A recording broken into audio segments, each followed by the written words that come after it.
We're coming from you backstage at the 1994 Junior National Bodybuilding Championships, and we're happy to be talking with heavyweight competitor Bill Wilmore. Bill, thank you for coming before our video action cameras today. How do you feel about the contest? Oh, I feel pretty good about the contest. The competition is very stiff.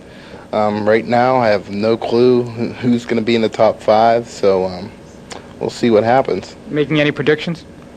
No, not at this time right now. Just playing it safe, right? Right, exactly.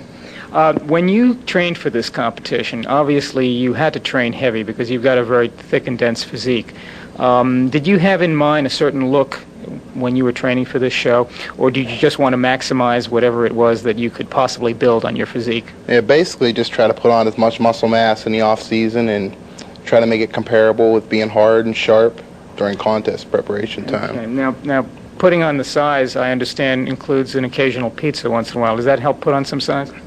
Yeah, it keeps your mind straight and keeps you, thinking that you don't have to just eat chicken and rice every day all year. And it's very good for morale before training, I think. Exactly. Good. But one of the things that we were interested in seeing is that when you train for the competition, you have a particular favorite food, which is not typical of bodybuilders. And I realize you didn't necessarily want us to release this secret to the world.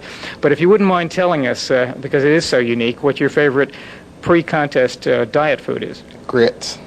Okay. And that is G-R-I-T-S, right? That's it. Very plain grits with some equal in it. Mm-hmm. And you make your own, I understand. Mm-hmm. Okay. You have a special recipe you want to give us? Not really, just water, grits, and some sweet and low or equal. Okay. You put anything else in it? No. Really? Never add anything to the grits? No. Okay. Well, at about 12 weeks out, I'll put Molly McButter in it, and I'll cut that out usually at 8 weeks out. That must be a very sad day when the butter goes. Yes, it is. Yes, it is. Lots of tears are shed on lack of butter day. Right. Okay. Well, when you eat your grits for those 12 weeks, what else are you eating along with them? Well, usually I eat about anywhere between 6 and 8 chicken breasts, and usually have them definitely with the first meal with egg whites. And 1 yolk, usually anywhere between 8 and 10. So I like to try to keep my protein high. So that's a fair amount of food that you're putting away. Is that a daily diet that you repeat day after day, or do you vary it at all? Vary it just slightly, just basically with my carbs, between sweet potatoes and regular potatoes and rice.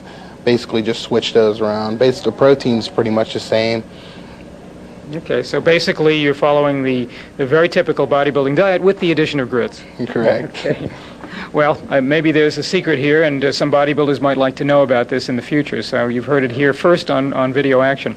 Let me ask you a couple of questions about your background, Bill. Why is it that you got started with bodybuilding? To get stronger for wrestling, and I was in the gym, and a lot of people told me I had the bone structure and the genetics to compete. So I decided, in 2 months, I dieted for the show, and I did fairly well. Took second in the Team Pennsylvania, and just fell in love with it from there. Well, that sounds like a nice way of getting into it, and certainly the diet, and you did well in the first contest. But after having dieted and done all that work, and having been a wrestler in the past, why did you choose bodybuilding as a course to pursue? Basically, probably because I wrestled my whole life, and wrestling's tough and growing, and bodybuilding's tough and growing too. So it's just exchanging one discipline for another. Hand in hand together. Right. So it's been tough all along. Right. Yeah. What is it that you like about all the discipline and all of the difficulties and the strict training and strict dieting? What gets you about that keeps you competing? It's a good question. Basically, it's just something I like to do. I assume it feels good. Yeah. Yeah. Yep. Arnold always used to say the pump was the best thing he could have if he wasn't having sex. Yeah, I guess so. Okay. You feel the same way, roughly? Yeah. Okay, without getting too deep into your personal life. Good. When it comes to training, do you use training partners, or are you basically on your own? Yes, I find it's good. It's real good to have a training partner if it's a good partner. And do you use a training partner who's used lighter weights, so you beat up on him, or you try and use someone who goes heavier than you do? Someone that's comparable to me, strength-wise, if I can, Are you one of those people who wears out training partners? I've went through quite a few. Have you really? And they're all on Medicare now? No. What do you look for in a training partner? What does a person have to have in order to train with somebody Bill? tough and likes to go heavy, likes to train heavy.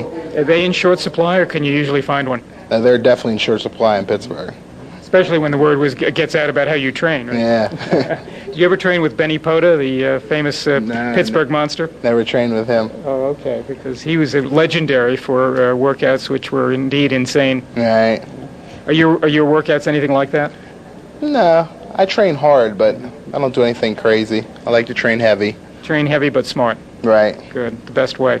Okay, Bill, thank you very much for speaking with us today. We want to wish you the best of luck in the competition. With your density and size, we know you've impressed the judges, and we want to hope that we're going to be seeing a lot more of you in the future. Okay, thank you. For Video Action in Charleston, South Carolina.